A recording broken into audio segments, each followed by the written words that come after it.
जब हम किसी को प्रणाम करते हैं, उन्हें नमस्कार करते हैं या हमें कोई प्रणाम करता है, तो अनायास ही हमारे मुंह से निकलता है खुश रहो, गॉड ब्लेस यू, सदा सुखी रहो। ये जो प्रणाम के उत्तर में हमारे मुंह से निकलते हैं ना, ये कोई साधारण शब्द नहीं है। ये दुनिया के सबसे कीमती शब्द हैं।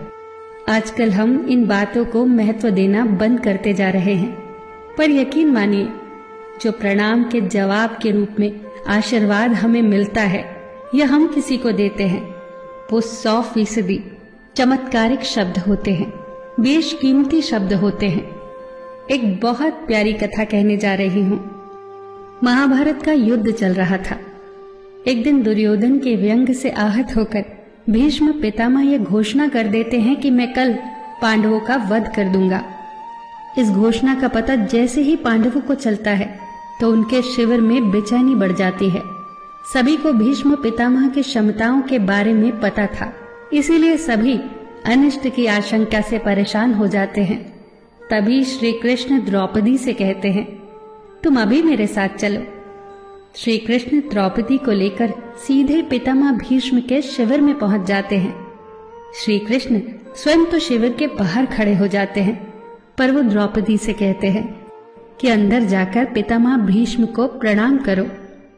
जैसे ही द्रौपदी ने शिविर के भीतर जाकर पितामह भीष्म को प्रणाम किया, तो पितामह भीष्म के मुख से द्रौपदी के लिए ये आशीर्वाद निकला, अखंड सौभाग्यवती भव।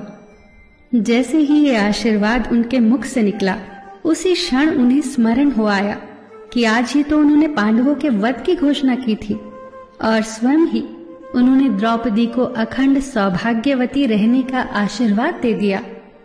फिर पितामह भीष्म ने द्रौपदी से पूछा, पुत्री, क्या तुम इतनी रात को यहाँ अकेली आई हो या तुम्हें यहाँ श्री कृष्ण लाए हैं?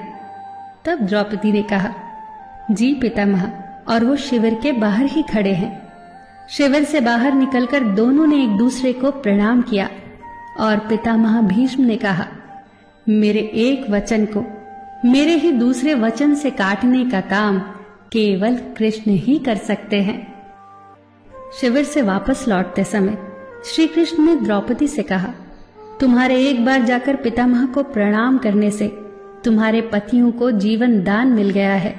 अगर तुम प्रतिदिन भीष्म, धृतराष्ट्र, द्रोणाचार्य आदि को प्रणाम करती होती और दुर्योधन, दुशासन आदि की पत्नियां भी पांडवों को प्रणाम करती होती, तो शायद इस युद्ध की नौबत ही न आती।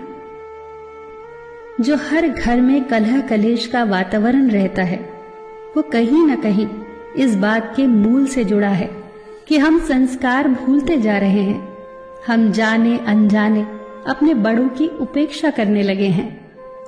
याद रखना कि हर चीज पैसे से खरीदी नहीं जा सकती, और ये भी याद रखना कि हर बात का जवाब गूगल से नहीं मिलता। उसके लिए बुजुर्गों के पास भी बैठना पड़ता है। शरीर की खुराक के साथ साथ हमारी आत्मा को भी खुराक चाहिए, जो संस्कारों से हमें मिलती है। हम भूलते जा रहे हैं आशीर्वाद के महत्व को। आशीर्वाद एक कवच की तरह होता है, जो हर बाधा से हमारी रक्षा करता है। कितनी सुंदर बात कही है किसी ने।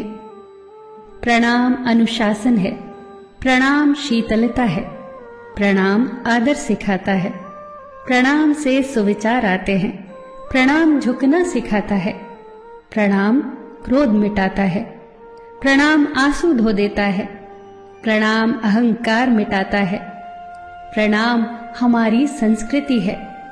आप सभी को मेरा सादर प्रणाम।